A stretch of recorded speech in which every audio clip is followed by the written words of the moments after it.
So again, this is part 3 of what Black men want you to know about mental health.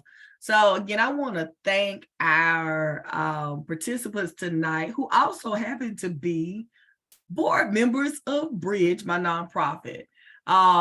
And so what I want to start out with doing is having them to introduce themselves, and we may have 2 more of our board members to come on a little bit later. Hopefully they can join in on this conversation. But I want you all to start out, whoever wants to go first, introduce yourself, tell the viewers a little bit about who you are, what you do, what have you, and then we'll just jump into the conversation. All right. Go ahead, Reggie. Okay, word. My name is Reggie Leak, born and raised in Thomasville, North Carolina. I work at Thomasville High School as a student support specialist with communities in schools. I also coach high school football and track. I am a writer. I do some writing. I got a book that I'm working on that's coming out real soon, and I'm just happy to be here. Okay. All right. So my name is Scotty Jackson.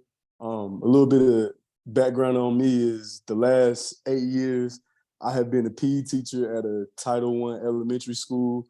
I recently just resigned from teaching this past school year, and I've started working with the Department of Health and Human Services as within the Department of DEI within that portfolio. And I've been able to also work on my master's degree at UNC Chapel Hill in public health. So I've been pretty much just bridging all of my experiences from my past life, from as a child up until working at a Title I elementary school to now, and just kind of, bringing all of those experiences and bringing it into the DEI world and, trying to get rid of some of these disparities that exist within the state of North Carolina. So. Awesome. Well, thank you all for that, for your introduction. So y'all get into it again. I'm going to slide back, let y'all, talk, unless there's something I want to ask, which I don't, let's say something. I know you all say a lot of profound things, but how y'all want to start? Something you want to throw out there, Well, Reggie, I don't know about you, but I know I think a good place to start is the stigma of getting help with mental health within the Black community, specifically with men. I think from my experience, I can't speak for everybody, but from my experience and from a lot of the people who I've come in contact with, one of the stigmas that are with it is you are labeled as weak, or you're not. We're men. We're supposed to be tough. We're supposed to be able to make sure anything that come our way, we're supposed to just take it to the chin and keep it moving. But I think sometimes it's good to decompress. I think sometimes it's okay to not be okay and to let your guard down and seek help. Sometimes it might not be physical help and that mental health, and just seek the guidance that you need by reaching out to professionals, and those type of people, because like I said, it's nothing wrong with not being okay, but I think the issue is not seeking the proper attention, because a lot of the times, from my experience, from what I've seen, a lot of the times when you compress issues, it can start showing up in different ways or different aspects of your life that you wouldn't have even thought of, but it's affecting you in other areas. So in my opinion, it's best to always, seek that help and try to better yourself. Yeah, I'm in total agreement with that, and I think that part of that stigma comes from not wanting to be looked at as soft, or like sometimes when we start talking about professional help, just the fact that you are thinking that way, people will label you crazy, like it's something wrong with him. And I do think that this is a great place to start because, you know, in matching that, the conversation of mental health, I have found me personally, the hardest thing to do is, you know, like speaking from a spiritual standpoint, we learn that when you get in alignment, things start to work out for you, or, you know, to be better for you. Sometimes that struggle, if you are privy to that type of knowledge, sometimes that struggle of figuring out how come this not working, how come that not working, it's so tough. And then what doubles it is it's hard to take that conversation to people. And you know, I have had some situations here personally where I knew that I could probably call a particular person and just let them know that, look, it's real heavy right now. But, you know, I can go ahead and admit now that I felt like I didn't want to break in front of that. I didn't want to break. And I was at a place where I felt like as soon as I talked to somebody that I knew that really cared, I was gonna break. So part of breaking that stigma is, I think, being man enough to just go ahead and say it's something wrong. Absolutely. Absolutely. I absolutely agree with that. Because a lot of the time, especially from my standpoint, we are over, you know, just we gotta be that strength in our family a lot of the times. And that's what we're supposed to do. But like I said, it's okay to get help whenever you need it, because for us to be strong, for us to continue to be strong for a long period of time, you know, we gotta go and get that help. We gotta go seek advice and figure out what is wrong, what is going on. And yeah, I think that's absolutely the best way of going about it. So yeah, I would agree with that. Yes, sir. I got a question about that before and I'm gonna write my question down so I don't forget. But Brian Payne has entered the virtual building. So Brian, do you want to introduce yourself to our viewers? And again, another Bridge board member. So I'm so excited to have all these Black men that yes. I'm glad to be a part of the Bridge. I am a newly board member and from Thomasville, North Carolina, born and raised. That's still my home. Thomasville made me. I went to High Point University, joined the Peace Corps. Then I came back and worked for Peace Corps for 10 years domestically, traveled several different places to do training. And then I moved to Atlanta. I moved down here maybe 15, 16 years ago. And I've been here, I've been teaching for the last 10 years. When I first got down here, I was still working for Peace Corps. So it was a good stint with Peace Corps. I'm glad to be teaching. I'm in my right spot. Not that my other jobs were not good jobs, but I believe I'm in my ministry now. I'm where I'm supposed to be teaching.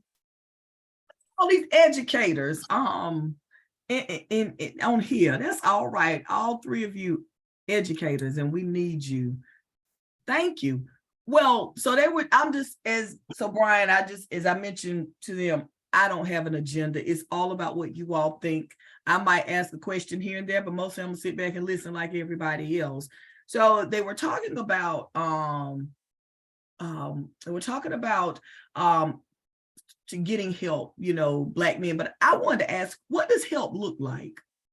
Like when I think of help, I always, immediately think counseling, but is that the only thing? So break it down a little bit more so I can understand. I think there have been two cases recently in the news where family members have said, I knew something was going on.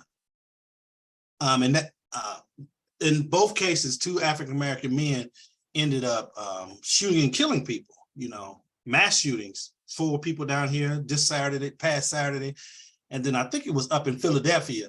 Both families said, well, I thought he was okay, but I knew he's been acting differently. And I think help, the way it should start, it should look, the families and people that are in touch with these individuals who are having these mental episodes need to recognize that that person's in trouble. We dismiss it a whole lot and say, oh man, he'll be okay. But really something's going on.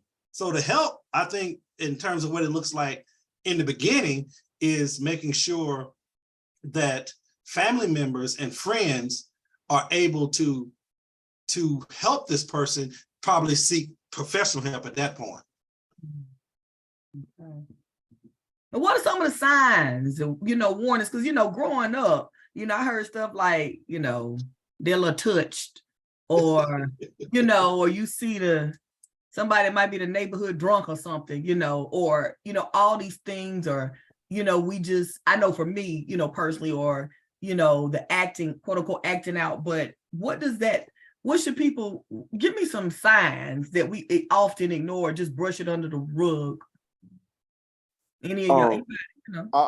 I would say signs, well, maybe not to the extreme of killing people. I can't speak to that, but as far as men who are not completely right with their mental health, I would say like certain signs where you seek to be numb from certain situations. So you drink more, you might be smoking a little bit more. You are finding ways to be able to cope with whatever your issue is in a way that might not be the best, that might be detrimental to you. And you're seeking these different vices. That could be one of the signs. Also, just being standoffish, not talking or communicating how you normally would, or just not your normal self. Just maybe you're not going out as much. Some of those are definitely signs that I know everything is not okay with you. So yeah, I was gonna say, anytime you see somebody kind of retract into themselves, that's a pretty good sign. Somebody that's normally a talker that kind of stopped talking. Sometimes it's hard to tell when you have people that are already introverts. Mm. But I would say the biggest one that I would kind of look for is if you can notice that somebody has changed their social level of activity. They like Scotty was saying, they're just not themselves. Okay. And then that kind of piggyback on what we started with, in that it's kind of like a two-part solution, in that somebody may be able to notice something is wrong, and may even ask if they can help in any particular way. But if that person is not ready to step up and admit that something is wrong, then you got another problem. Mm. And that's hard too for for many Black men, just to admit that something's going on with them. And sometimes we don't recognize it. We just think this is a part of our personality. I'm just down today. I think if we talk a little bit more, I do believe that the Black family has began to have the conversation and starting to take mental health and mental illness seriously. I do believe we on that road, but we need to continue. And sometimes we may even have to press individuals about how they're feeling and what they're thinking. Okay, that's good. So have you all ever experienced or know someone when you have, so again, we know society, like you all mentioned, somebody mentioned before about men are supposed to be okay, but when you talk about like being vulnerable or being able to say I'm not okay today, do you think that plays a big part in when men have shown that, or like sometimes people miss what they hear when they're actually opening up to say, well, when you all open up to say, like, I'm okay. And you know, how much of that part I wonder plays a part in, you know, men saying, okay, you know, forget it, or, you know, sometimes we miss the mark, you know, with by saying the little boys ain't supposed to cry, you know, or under circumstances, you know, it's okay, like when you win a football game or lose one or things like that. But you ever been beat up or emotionally, mentally, or mean words said because you dared to show feelings that weren't manly? I can't say that. I don't know. I can't say that I can recall a situation that I noticed that somebody might have been hitting, that, you know, something might have been wrong with me because I was being vulnerable. I don't know. That's a hard question to answer. I would imagine so. Something slipped I was getting ready to say something and it slipped my train of thought, but I would imagine that I probably have been in that situation and didn't notice it probably. Mhm. Or maybe couldn't notice it. And then, you know, sometimes uh the types of things that we feel like are bothering us, we may not feel like other people feel like those things are important enough to be bothered by. And you know, sometimes it may not have been intentionally done, but a lot of times, especially when we're amongst other guys, we can joke around and we can say things. And you know, a lot of the time when you say things jokingly, that kind of reinforces things in our brain. Like, nah, let me not go too far in that subject. You know what I'm saying? Like, you might have thrown something out there, and then, and, you know, just being with a group of guys, they might have laughed at you or might have joked on you or something about it. But and that kind of just make you like, nah, let me not go too deep into it because I don't even want to try to embarrass myself or something like that. It's just because you know, social circles amongst guys sometimes, I would say that might be to kind of answer your question, something like that. But as far as just, you know, blatantly being disrespected because I said how I felt, I don't think necessarily I have been, but you know, like in joking situations type, I think it has happened. And you know, I may have said something trying to express myself, and you know, they're like, man, come on, bro. Like tighten up, something like that, you know, Mhm. something of that nature. Interesting. Reggie, you muted. You know, sometimes just out of habit, and I think that it's because of the way a lot of us was reared. Somebody will ask, yo, Reg, you all right? And I'll be like, yeah, I'm good. But it's just automatic. You don't even think about that, how rough a morning you had that morning, and that you really need to talk to me, just like an automatic answer. So Mm. Absolutely. And you know, sometimes, especially when you're working for long hours and you've had to follow directions all day long. You had to do certain things. You had to follow a task. You had to, you know, you had to follow a schedule, whatever the case may be. But you just are kind of fatigued. And whenever I know this happens to me sometimes. Like I may have had a long day at work, or I may have things didn't go right at work or whatever, and I get home, I get off, and my wife might ask me, "Hey, how you doing?" or something like that, and I really don't even feel like going down that rabbit hole and expressing myself and talking about all that. I want to just leave that at work. You know what I'm saying? So sometimes I can be short, and I can just kind of, I don't even really want to address that no more. I dealt with that earlier. I got through it. So let me just let that pass. But sometimes you do have to be aware of that, because sometimes you do need to decompress.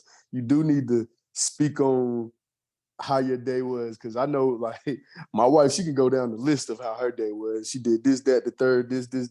Me, it's like, okay, I'm not even trying to talk about all of that. I don't even want to get all of that off my, you know what I'm saying? So, I, so I think, I don't know if that's other guys, but I know for me, like just express like what Reggie was saying, it's automatic. You just want to say, yeah, I'm good. Everything was good. It's just that automatic saying. You just want to go ahead and say that and keep it moving and do something else and think about something else. You want to just compress that away. So and over time, I think that can start affecting your mood and how you feel and certain things. But yeah. And also this is kind of changing the subject a little bit. I don't know if anybody else had anything else on this subject. Before I start that, let me pause. Nah, go ahead. All right. But kind of to change the subject a little bit, something that I do want to circle back to what you were saying, Reggie, earlier, when you said like when certain things that happen to you, it's by alignment, or like whenever you walking in your path, things start to align properly up. And I think that's so true. And I think one of the biggest issues that I can't speak for everyone, but for me, I can say for me, whenever you are walking, executing at a high level, like a lot of the times we have these ideas, we want to reach a certain place, but sometimes the task might seem so overwhelming and so big, and you just kind of let it linger in your mind as just an idea. And sometimes that weighs heavy on, I know for me personally, it weighs heavy on me. Like I'm thinking about it, but if I didn't execute or try to make something happen, that kind of weighs me down. And then, you know, like, and when I look back in the past, I'm like, dang, I wish I would have done this. I wish I would have done something differently. And that plays on my mental health as well. So one thing that I've started to learn that really helps with that is whenever I write down my goals or like things that I want to accomplish, and even though it may be big, but like have these little smaller goals or smaller tasks to help me reach that bigger goal. And whenever I start seeing myself like start knocking off some of those goals, it just feels good. You know, it's like a liberating feeling whenever you're able to reach certain goals and you're able to start reaching, you're starting to walk towards your path or walking in alignment. And a lot of the times, like money is our motivation, but I've been realizing over this last year, like whenever you are truly following your heart and you are doing things that are pure and you are walking in alignment with what God put us here for, and you are really like living in your purpose, things start happening for you. Things that you didn't even try to plan, and God start giving you favor. So I think that's something. I don't know if anybody else have any similar experiences like that, but for me, that's just something that really has been helping me, especially over this last year and a half, as far as just because a lot of the times when we're unhappy because of the choices that we've made at the end of the day. So when you start like making good choices and you start doing things that align with what it is that God put you here for, whatever that may be, and it takes time to figure out what your purpose is. But like one, Thank you, froze yeah, up. man, it just Say that it part take again, Scott. I think you froze up for a second. my Go fault. just a few seconds to. I don't care. Um, Well, that's all right. Go ahead and keep on. Whatever. I'm sorry, I don't All even. right. I can't, but yeah, I was just wrapping that up. But yeah, like whenever you just walking in your purpose and you are making decisions based off of things that align with you, I think that really takes a burden off of you, and you just I don't know, it just because a lot of the times like I feel like that mental health comes in play when we can't provide for our family, when we are stuck in situations where we feel like we can't grow or we can't, we got to depend on somebody. It makes us feel less of a man. So for me, whenever I write down my goals and I just and it aligns with what I feel like is my purpose, that's just been really a lift for me, like a burden off of me. Like whenever I am actually striving towards something that I set out to do. So yeah, I just wanted to throw that out there because Throw it it all out reminded me. there. It So reminded me when Reggie said something about walking in your alignment. That kind of just it made me think of that. So I wanted to throw that out there. thank you. That's good. I believe that we have to make the decision also that mental health is important. It's very critical. And sometimes our decisions in order to maintain our sanity and maintain our good mental health is we have to make hard and tough decisions. Like Scotty said, your happiness at times is determined on by the decisions that you make in your life. I believe that, and the way you respond to whatever that decision may be, whatever the consequence may be. So we look at those consequences and you start thinking about, maybe I wouldn't have this consequence if I did this, if I would have done that. And sometimes that includes cutting people out of your life, but not dealing with or communicating with individuals who put you in a position where your mental health got inflamed when you're around them, or you felt depressed when you were around them. You didn't feel comfortable or yourself, you felt less than. And it takes you have to be strong to do that. People say all the time, well, I don't need that person, I'm gonna get them out of my life. But these people could be family members. It could be, sometimes it could be a spouse. Your spouse may have changed over time. We all change. It may be a boyfriend or girlfriend. And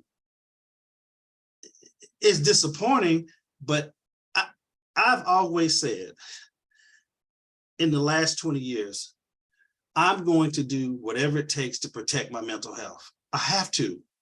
And if that means I have to make hard decisions that eliminates people from being around me or me being around people, that's what I'm going to do. It may put myself in a situation where I'm in a lot of solitude or isolated, but I know that I don't want my mental health to be in jeopardy because I'm still associating with this person. This person provides triggers to me that makes me upset or reminds me of some level of trauma. Sometimes we have to make those decisions. It's very tough. And people live all of their lives with not making a decision that their mental health is going to be a priority. And that's so disappointing. So disappointing. And a lot of times making that decision or not making that decision, it come from a weakness that sometimes we have inside ourselves to have some type of dependency on those people, even though we know that they are causing us that unsettlement within ourselves. So in working to a solution to that, I think we got to start looking at how do we attack. Really, if we were sitting down looking at a clinical way to do this thing, we probably would have to list like all of these different angles that we're talking about. And because you got to decide, okay, if we're going to help this group of people, how do we know exactly what the source of that mental health problem is? We may be looking at certain symptoms, but that dependency on that person or that thing, it might come from something that, way back in childhood. It's just so many different ways to look at how do we start working our way towards a solution to some of these things. You're dealing with fear, you're dealing with people that don't want to be accountable. for some of the decisions that we made. It's a hard pill to swallow when whatever the situation that you're in, you really got to sit in it and say, the real truth is I'm in this situation because of me. And then, so you may not, whether you're able to do that or not, that still doesn't speak to the different psychological problems that are coming from those decisions. Exactly. And we have to also remember that life is traumatic. Life is a traumatizing ordeal for many people, so many people, and it's different, various levels. And sometimes with working with children, you work with them as children, and I have to be careful at times when I'm working with adults not to communicate with the individuals like children because they're adults, but what I'm trying to convey to them or express is exactly what they need to hear that I told a child. And sometimes you miss the opportunity, or you just let the opportunity go because you don't know how to phrase what you're going to say without sounding condescending or sounding like you are a teacher all the time. With teachers, my son says to me all the time, he said to me one day, would you just be my dad and not being a teacher? And that hit home. And I do that with, a lot of people probably want to say that, probably when I'm in a grocery store or something, talking to a cashier. But we have to recognize that trauma is there. All of us have experienced some level of trauma, and some trauma is at a different level than others.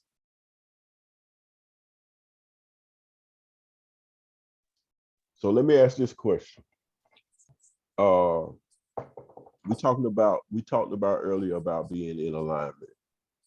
Regardless of what level of problems that we are dealing with mentally, how safe is it for us to say that all of those problems can be traced back to not being spiritually balanced?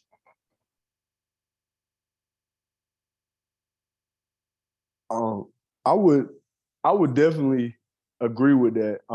And even and I think spirituality is definitely key, but there's also health, what is mind, body, and soul, right? So I think all of those play a key role in the health of Black men, and spirituality, absolutely, because I feel like spirituality, that gives you something, that gives you hope, that gives you something to believe in, that's where faith is instilled in.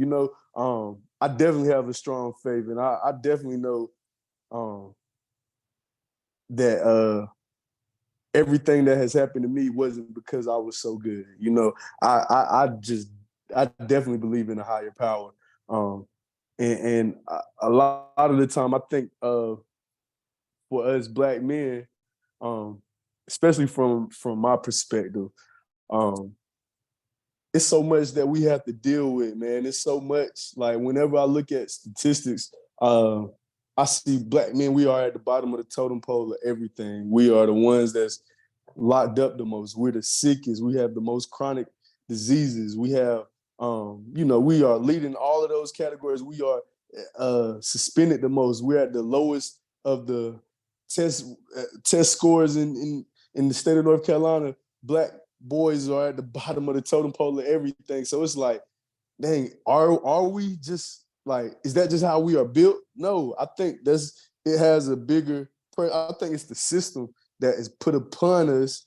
And that's why I feel like we have to work 10 times harder than everybody else, just so that we can be right there with everybody else. We have to do everything so much harder. But to your point, I feel like it's all about the decisions that you make, and it's all about the people that you surround yourself with. And if you are around negative people, then negative things are going to occur, because that's what is all on their mind. And I definitely believe in, to go back to what you were saying about spirituality, I definitely believe in, I don't know how to put it, but how do you, like, I don't know. Don't be politically correct. Just say it. Don't worry about that. Just say how you feel. Yeah, but just I don't know, just you know, I just truly believe that us as Black men, I feel like it's so much out here in the world that is affecting us. And like I said, we really just have to do everything 10 times better than what everybody else does. So and I know that definitely plays a toll on our mental health, because we get tired. And you know what I'm saying? Like when I look at these statistics, I already knew that they kind of existed, but once I started like actually reading it and seeing it on the news report myself, I'm like, wow, like it's almost heartbreaking. It's because this is in every state in the United States. This is like similar across the board in every state. So it's like, what is really going on here? Like, why? How are we the ones that's dying the most and you know, going through all of these issues when we only represent about 13% of the population? So it's I don't know, man. It's tough, but we just got to do it hard. Whatever it is, we just got to keep going. That's one thing about it. We got to keep going. And I think like having this group right here to be able to sit down and chop it up with each other, I think this is what's going to create those solutions, because we have to talk it out. We have to talk to like-minded people. We have to make good decisions. We just have to move properly. And you know, we have to understand, we have to be aware of what's around us. We have to be aware of what's going on, and all of the different perspectives that's going on. So yeah. You know, the reason why I asked that question is because in helping some of these kids at school, you know, like you got a kid that, let's say he been raised up in gang culture. You know, they come to school, and for us from on the outside looking in, we might say, man, why are you making that kind of choice? You know, it ain't but two ways that's gonna end up. But for that child, that's all they know.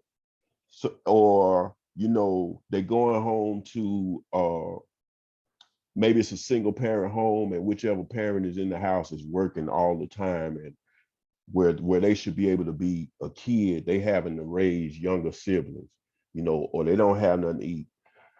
What made me ask that question was, in trying to help those kids, we got to be able to attach them to something that is opposite from what they see or have seen all their lives. Like what me or you, Brian, or Scotty can give one of these young men, that's probably something that a lot of them ain't never heard of before. And so that question came up because we got to be able to attach them to something that they can hold on to between when they leave school and go back to all that negativity, and when they get back to school to where they can be influenced by something else, until the mind can be shifted to where they actually believe that they can attain some of those things and are capable of it. So that's kind of what brought the question up. And just to add on to what Scotty was saying about those numbers, hey, listen, I'm probably like, you probably can throw me in the conspiracy theorist pile, but I like to challenge everything, because like you said, we only make up what's 13% of the population. I always question how they give certain numbers to us, because I heard somebody say, you know, Jay-Z made the line famous, men and women lie, numbers don't. But I heard somebody say one time, numbers don't lie, but they don't always tell the whole truth. And you can make certain things say certain things. So I kind of challenge some of that stuff. Sometimes I think the system that you spoke of was intentionally designed with certain things in it to make us believe that we are that way.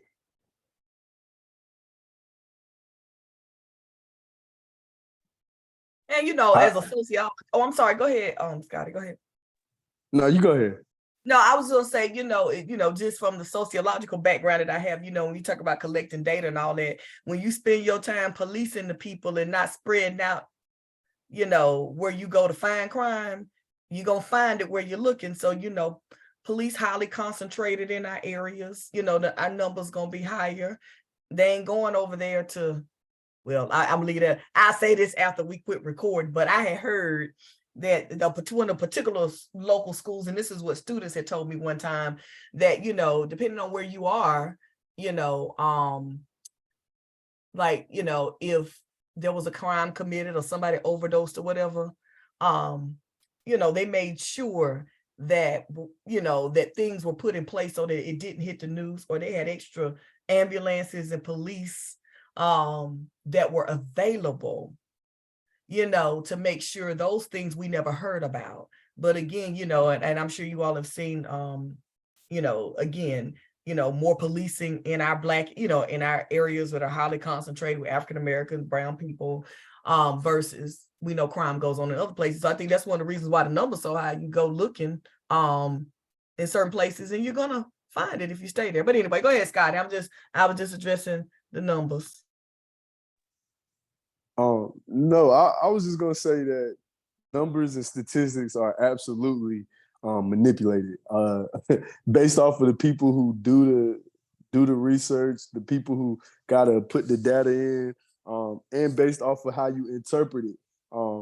Absolutely, all of these numbers are definitely manipulated to tell a story that they want to tell. Absolutely, but still, though, I still think there's something there, though, because like when it's across the board, even with the numbers being manipulated, I still think there are a lot of issues that are happening that there can be solutions for, and that there are interventions. I don't know all the answers, but there are ways to be able to start being able to give us a better outcome, being able to give Black men better outcomes with some of these different topics that these different statistics that are out here. So yeah, and like I was saying earlier, I just think, like actually starting and having a conversation and being able to speak intelligently to these different issues, I think this is definitely a great start. Find it's tough to, it's when you educate or teacher and you're working with kids who have all these different complexities. I mean, it's abundant. That weighs on your spirit. And you spend a whole lot of time using your spirit to build up somebody else, to build up their spirit. And it's like over and over again, it's, we got to send them home. When the kids go home, when I see them leaving on the bus, I'm thinking, man, we got to reprogram them back when they get here. I know they're a routine, but if you engaging with them in a manner where you're making connections, you have to reconnect every day, because what they got at home is totally eliminated what you possibly eliminated, terminated what you put in. And that is mentally taxing for me. I really dislike I like that I have the summers off, but I get anxious around this time. I'm thinking, man, we gonna spend at least to December trying to build these kids back up that we're working with. We're working with a challenging population that they're being beat down on a constant daily basis all summer. it's been a struggle for them all summer. So we get them back to where we want them to be spiritually, if you're connecting with them. And then, damn it, they go home for Christmas. You got 3 weeks. And it's like, that's what I've been experiencing for the last 10 years. I'm like, this is such a merry-go-round. I enjoy it. I love what I do. Somebody told me one time when I was telling them this, they said to me, well, you just the one that decided to be a teacher. You can remove yourself from that, and you will not have that mental health weight, the weight of mental health issues that come with that. Because when you hear some of these stories, you may want to come home and get numb. You may want to have more than one beer or a whole bottle of wine. And you start doing things that you should not do for your mental health because of what you see every day and what you work with every day. It's so tough. You just got to be aware of it so you make the right decision and build your spirit. So when you go to do something that's going to hurt that's going to probably put you in a bad consequence, you just think about that spiritual alignment, like you said, Reggie, that you're trying to maintain, stay on that path. But it has been tough. It is very tough. And I feel for y'all that are in classrooms. With my job, I have a caseload. And so I have days because of that load where I'll sit in my room. I'm like, listen, I'm not calling no kids today. I can't do it. I can't do it another day. I got to breathe for a minute. And so, like, I see the other side. I see where I can call a kid on my caseload and we can sit down in my office and we can talk and chop it up, and I can get to the bottom of things. We can plan for things. I can give tools to help that student cope with certain things while they're away. But it's got to be frustrating for you all that are actually in the classroom every day, because you got to teach a lesson too. And so you don't have that time to actually pay. You don't know why little Johnny don't never have a pencil. And to hear his story, it will blow your mind, but as a teacher, you don't always have that time. And so a lot of the things that I can deal with, and I can call a kid and I can say, hey man, come over here. He could be giving the teacher across the hall everything that they want. And I can stick my head out there and say, yo man, come here. Because I can talk to them on a different level and help get to the bottom of that. Whereas a teacher that has a class and lesson plans and all this kind of stuff, they don't always have time to be able to pull a child to the side, not only to help the child, but then take the time between classes to help themselves. And I'm gonna be honest.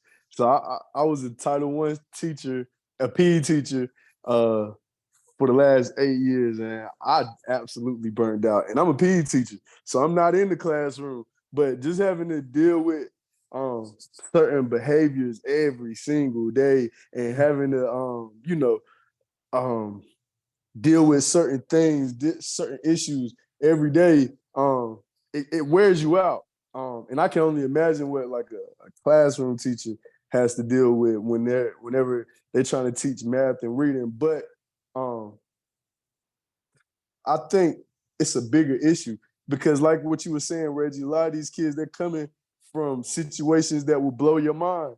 I had one student that seen their father get killed in their front yard, right in their front yard, and they came to school like that next week and was able to tell their story. So, these kids really are going through some real things that you wouldn't even believe that I never even had to deal with when I was at that age. So the bigger issue, it's not really with the teachers. It's more so like, how can the community members or organizations and stuff really reach out and start helping with a lot of these social determinants? Because a lot of these people or a lot of these families are in food deserts. They're living in an area that's high in crime. They got all of these issues that's going on around them. They might not have transportation, The mother is working these long hours. She's tired when she get off of work. She don't got time to try to figure out what he did in school. And you know what I'm saying? They don't got time for all of that. So having all of those issues, man, it's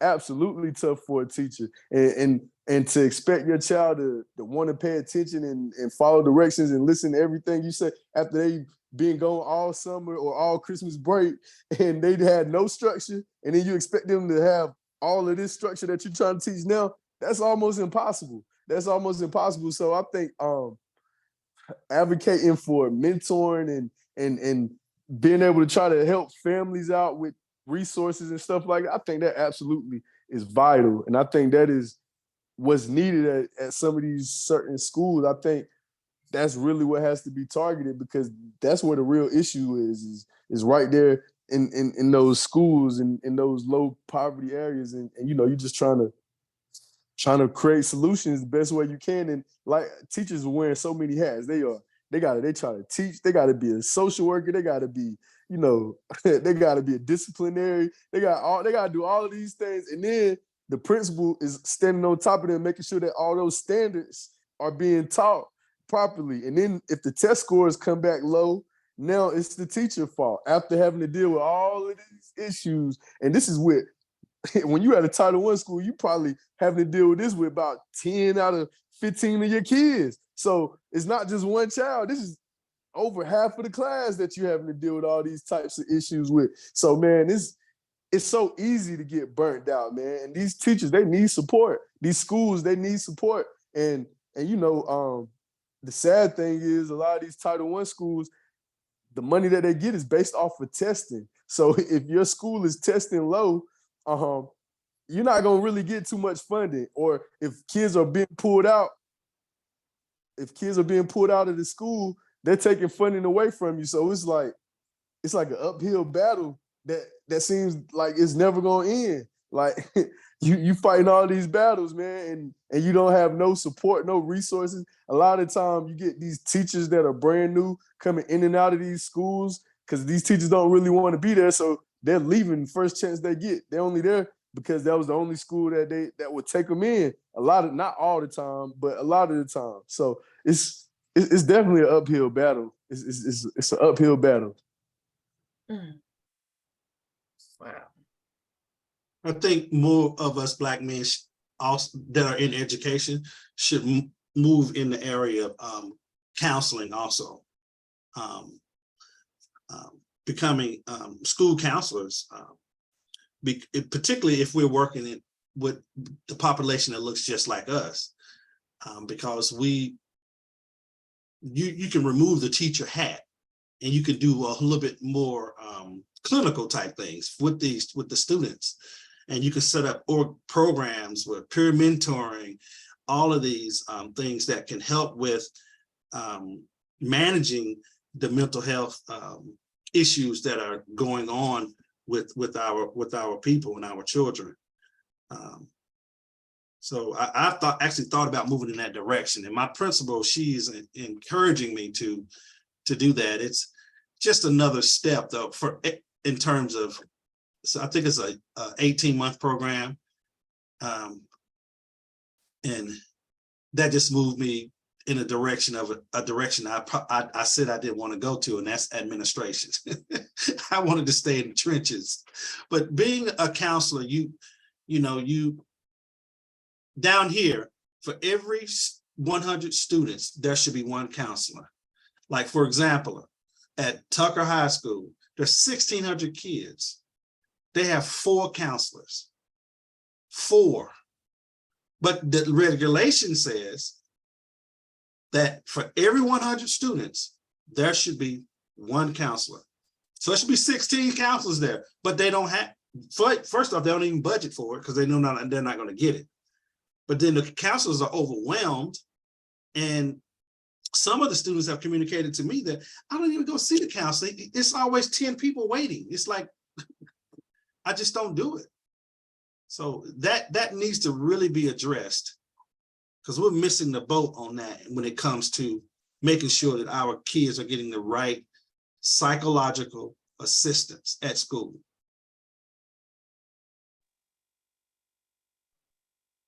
Brian, I think you make a good point. It's a lot of the times the issues that we try to solve are like we try to solve these downstream issues, the issues that are like right here in this, and that's almost like putting a band-aid on the issue. But really, us as Black men, we have to figure out a way how can we create solutions more upstream. So being an administrator, that's more of an upstream solution because now you got more power to be able to determine how money is spent, or how you want to allocate funding, or whatever the case may be. So I think honestly, you're right. We are going to have to figure out ways to get in higher positions to be able to create solutions for our students, for our kids. And yeah, however that may look for me, I like whenever the pandemic hit, I was like, okay, I'm still teaching, but nobody's really coming to my online class. So I was like, let me go work on a master's degree in public health, because I'm gonna be honest, I was trying to get out of education, but I didn't know how I was gonna do that.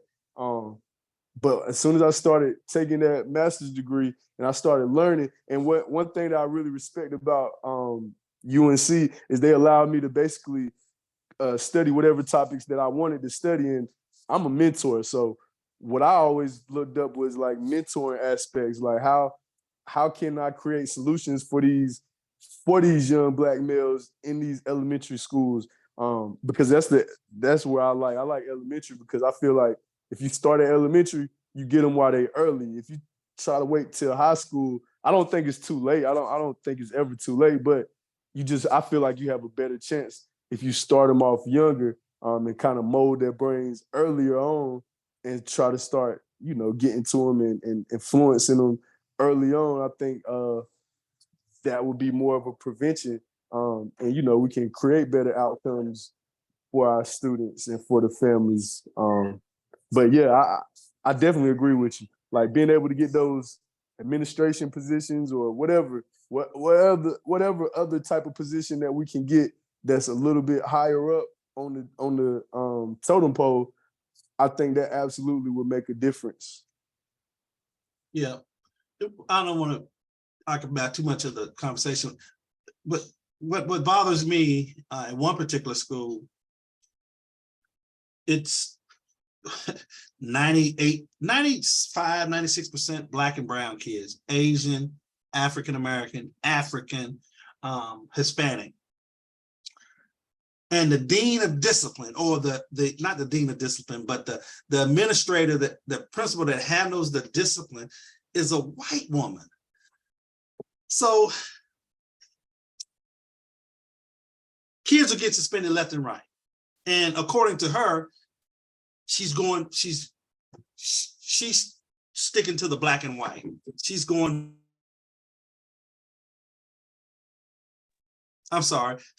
by the handbook, and this is how it's supposed to be done. This is the regulation. I'm sorry, y'all. But she's, Lord have mercy.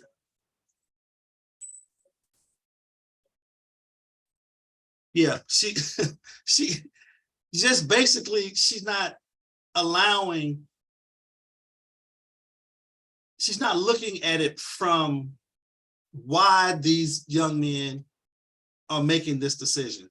What she's not thinking about, how can we get to the root cause, and how can I engage with the community and the family in order to do this? It's just like she's a warden and an overseer, and these boys are getting suspended left and right, getting sent to alternative school, and it's really irritating me. I'm not associated with, I'm only associated with the school because my son goes to the high school, but I look at the numbers, I can take a look. We're in the same district of how many kids are being suspended, and their age and their ethnic system, their background. It's all Black boys, because she don't know how to work with them.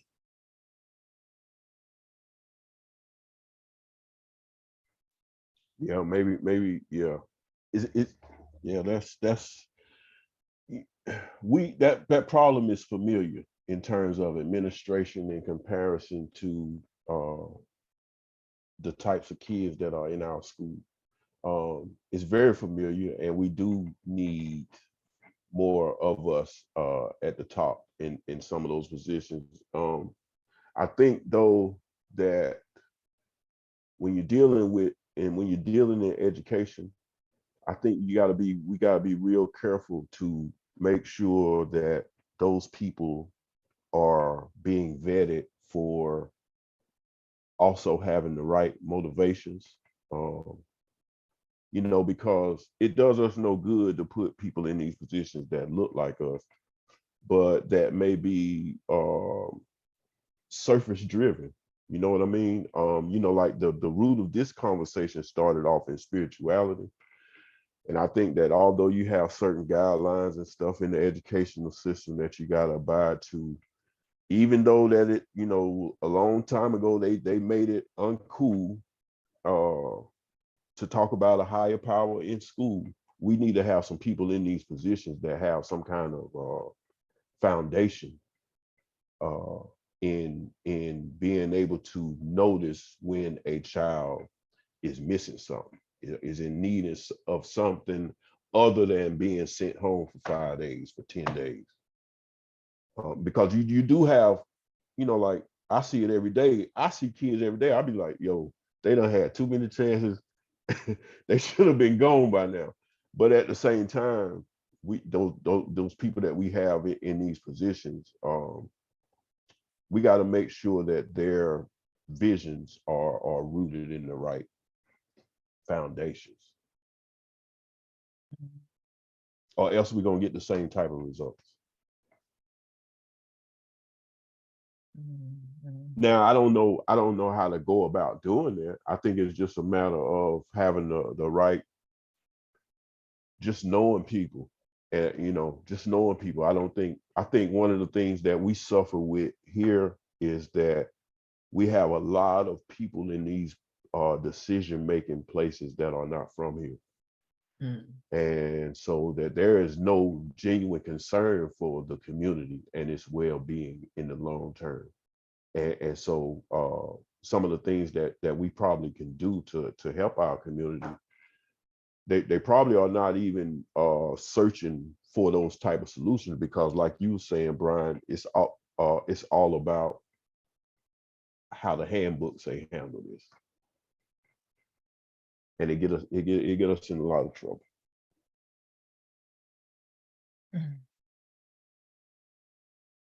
Wow. And I think those same issues that happen in the school, it trickle down. Well, I don't know if that trickle down from society into the schools. I think that's more of an appropriate way to put it, because a lot of the same issues, those same disciplinary problems, how Black students are affected the most, that's the same way on the streets. And it's because of the way policy is created. Like she's following the black and white, but how was the black and white put together? It was put together so that it could discriminate against us. You know what I'm saying? So, we definitely need representation in those higher up positions. We definitely have to do our part. I mean, it's not just us, but in general, so that we can. And I know, and even there, like it might be those gatekeepers that are even allowing people or allowing us to get in those positions. So that's a part of the problem as well. So it's we don't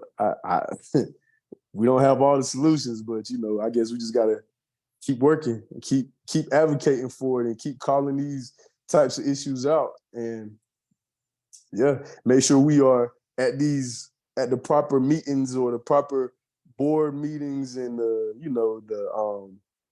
wherever we got to get to voice our opinions in the way that it should be voiced. I think we just have to keep doing that. We have to keep advocating for our kids.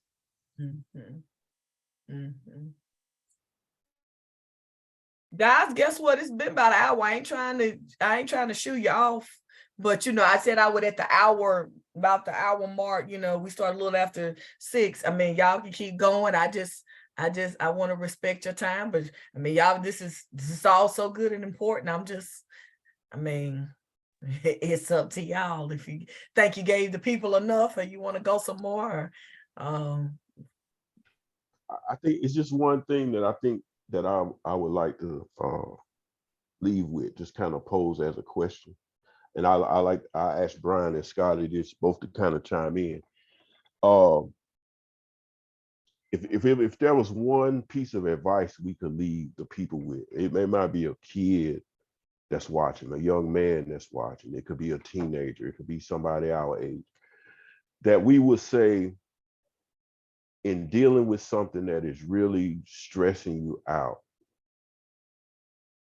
what is the one tool or the one skill that we will pass along to say, if you don't have nobody else to talk to, if you don't have this resource or that resource, what is the one tool that we would leave with those people to say, listen, man, when something is on your back like that or on your spirit is like that, try to do this to help yourself at least relieve some of the weight.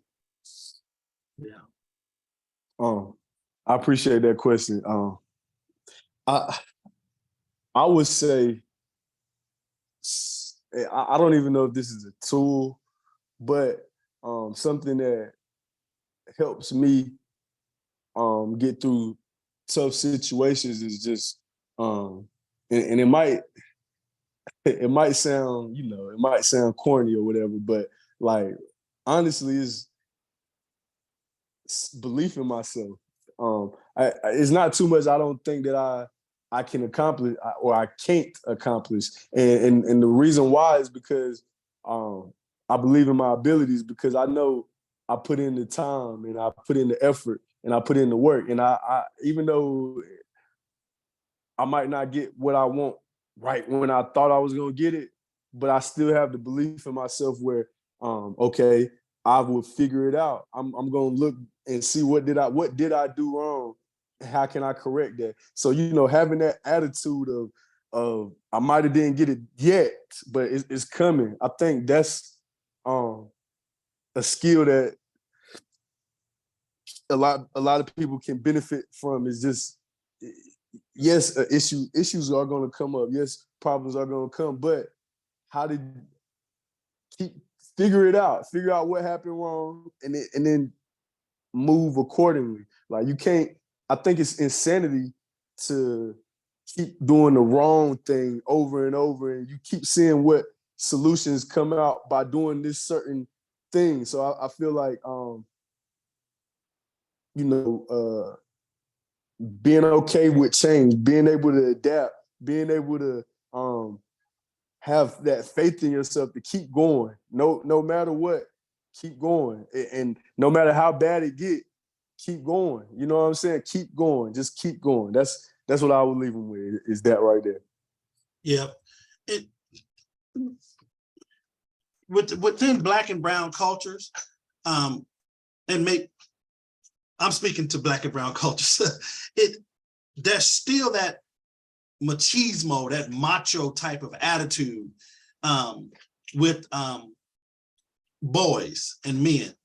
And that at times stops or hinders, particularly the boy, from communicating him or herself. So to answer your question, I would say, young man, look, I don't care what they say or how tough you're supposed to be, but you need to communicate your feelings. You need to talk about your feelings. You don't need to hold your feelings in, and you don't need to take your negative feelings out on someone else. You need to talk to someone.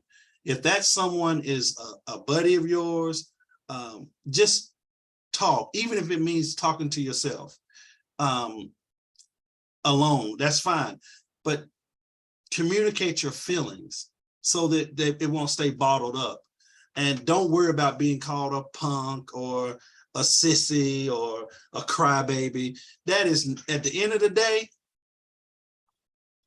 you possibly will make a decision that's going to have a bad consequence because you decided not to be a punk or a sissy in this circumstance. You did something that caused a consequence that's put you in lockup or in prison. So guess what? Turns out you should have taken the road that someone may call a sissy or a punk road. That's what I'm finding very tough to convey to a lot of the Black men, because they still many of them still come across with this rough exterior, like, it doesn't, you don't have to be rough. You don't have to be to bottle that up. You can be a man by talking about your feelings. That's important. And we are fighting against a culture. This is culturally, this has been going on for years.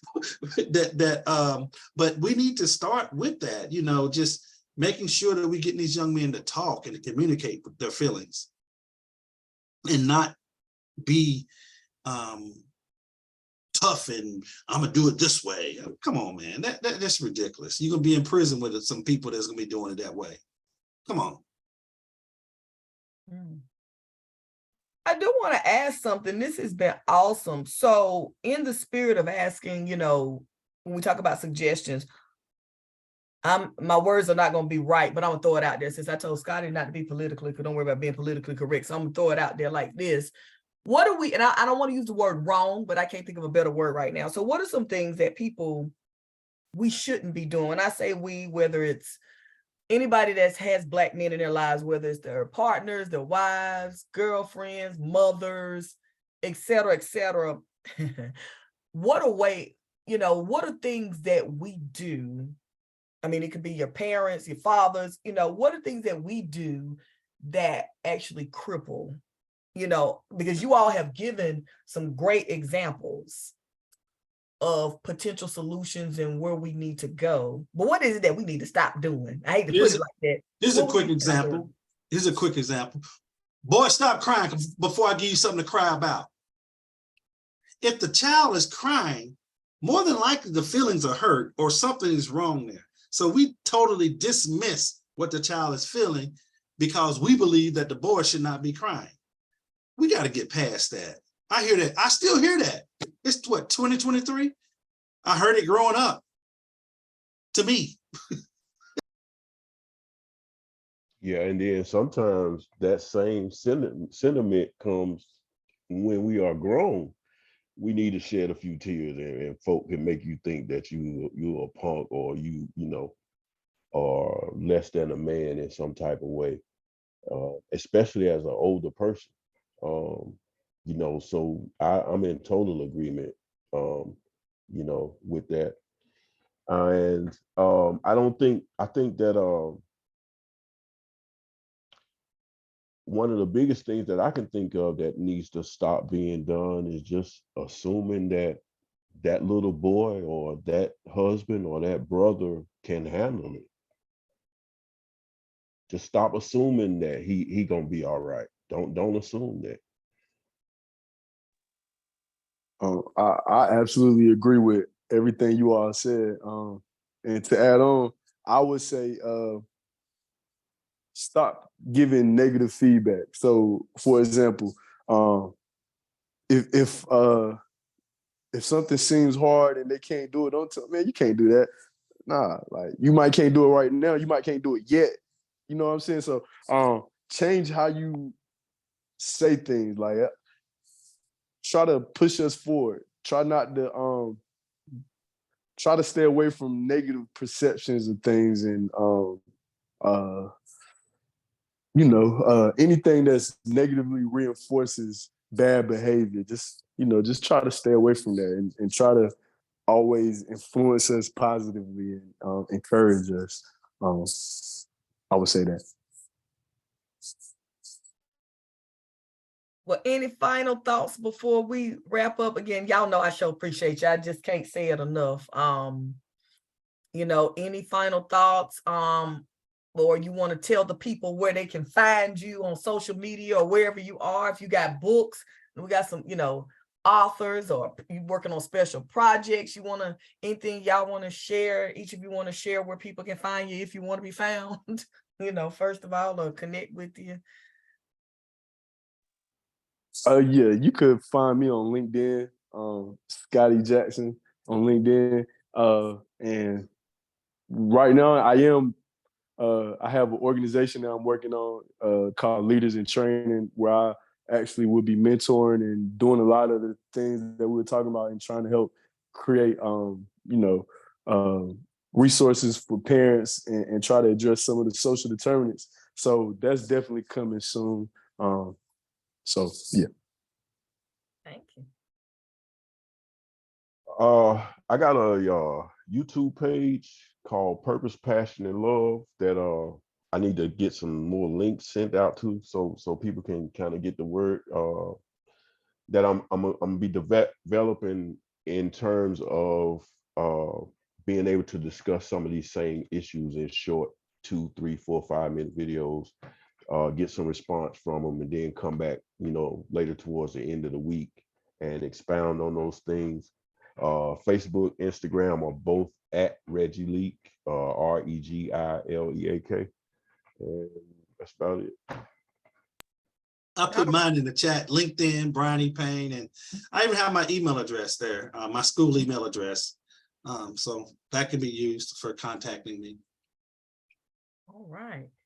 Well, again, I appreciate y'all so much for your service to Bridge and for taking time out of your busy schedule. So I hope our viewers will reach out to you if they want to talk to you some more.